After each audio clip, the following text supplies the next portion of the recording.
E agora eu passo a bola para o meu companheiro, um dos meus companheiros do Rectal, nosso anfitrião, inclusive, porque mora lá, o cientista do Inatel, Alberti, vai trazer um tema cabeçudo. E olha só que interessante. Esse tema é computação quântica. Mas, olhando a programação do Rio Innovation Week, só tem um painel de computação quântica do nosso amigo especial VIP Guest, parceiro de South by Southwest, Marcel, no dia 13, às 13 horas, falando de o futuro da computação quântica e inteligência artificial. Alberti, seja muito bem-vindo. E o que você traz para a gente neste tema tão interessante, mas cabeçudo? Bom dia, pessoal. Tudo bem? Bom, Tudo prazer ótimo. estar aqui de volta. Então, a gente estava olhando exatamente isso, né? Tem um painel aí sobre tecnologia quântica e inteligência artificial, né? Que vai acontecer na Rio Innovation Week. E aqui no Hacktown eu participei de 2 painéis, na verdade, sobre o tema, que foram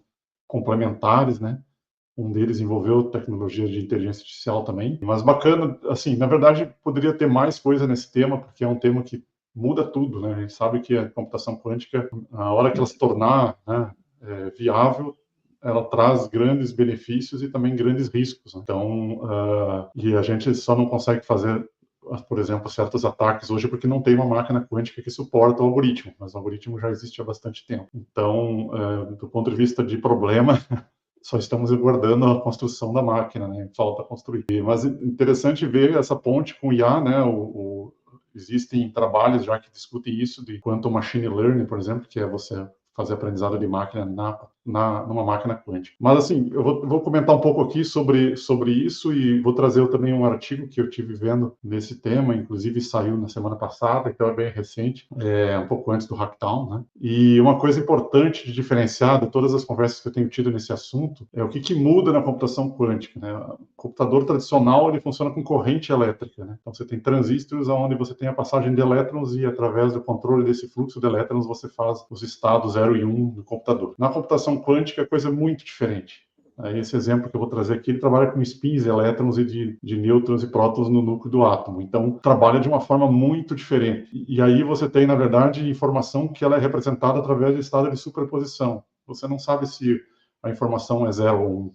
Ela pode ser qualquer coisa, na verdade, entre esses dois valores. Mas na hora que alguém olha, o olho do espectador, né, transforma em algum resultado que pode ser 0 ou 1. Então, esse tipo de informação é muito diferente. Então, na verdade, o que você implementa no computador quântico são outras aplicações que nada tem a ver, ou muitas vezes não tem nada a ver com o computador tradicional.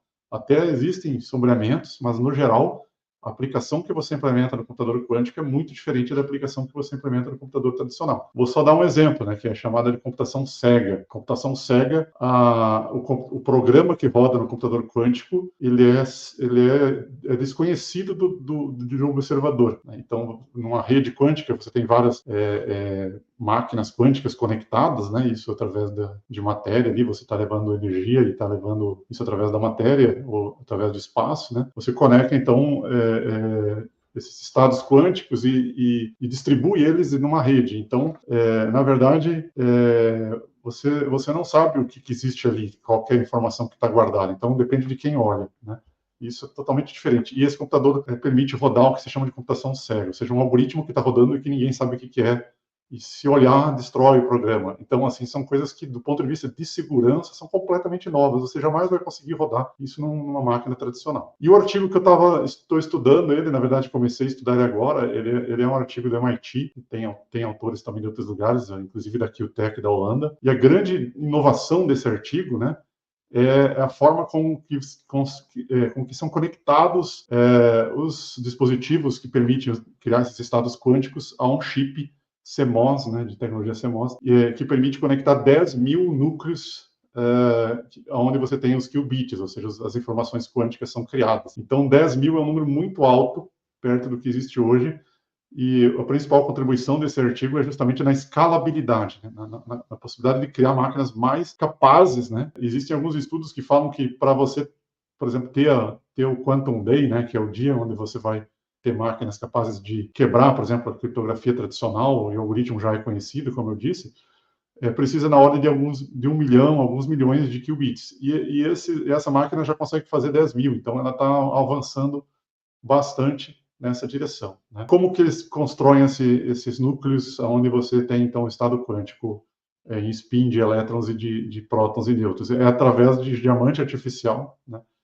E esse diamante, ele tem lacunas, ele tem buracos lá na estrutura molecular, onde você tem, então, estanho, né? Estanho, e com isso você consegue interagir com a luz, criando uma relação de spins dos átomos com os fótons. Tá? Então, vou parar com a física por aqui, porque até onde eu consigo chegar. Mas é aí que acontece a mágica, que era uma pergunta que eu tinha e que eu queria responder, né, e enxergar como que isso acontece, como é que você relaciona o átomo, né, e a matéria que está ali, a construção desse dispositivo, com a fotônica, porque ele usa fótons para single photon, né, é uma rede de fótons únicos, e aí sim você então leva os estados, né, e a informação quântica. Ou seja, é algo muito pequeno, esses núcleos novos eles têm 10 micrômetros, ou seja, 1 micrômetro é 1 milionésimo de metro, né, então é 10 micrômetros, é muito, muito pequeno, e a construção desse sistema que está sendo chamado de Quantum System on a Chip, né, um sistema quântico num chip, é a grande mudança disso. Eu ainda vou trazer mais coisa aqui com relação a isso, né? Vou estudar um pouco mais e pretendo trazer mais coisa. E tem outro artigo também que eu estou estudando, vou trazer isso no futuro. A grande vantagem desse sistema, então, em resumo, é o aumento da escala e a qualidade da informação quântica, que é melhor. Informação quântica de melhor qualidade, que é uma das coisas mais difíceis de atingir. E agora ele entra em processo de fabricação, ele vai provavelmente entrar em processo de fabricação, gerando, então, novos dispositivos, novos chips quânticos aí, muito mais capazes que os atuais. É isso. Ô, Alberti e galera que está nos acompanhando, eu falei que o tema ia ser cabeçudo, mas é muito importante e a gente conseguir cada vez mais não só entender, mas explicar isso para a galera, porque a computação quântica realmente vai revolucionar o mundo nos próximos anos. Então, muito importante você ter trazido o tema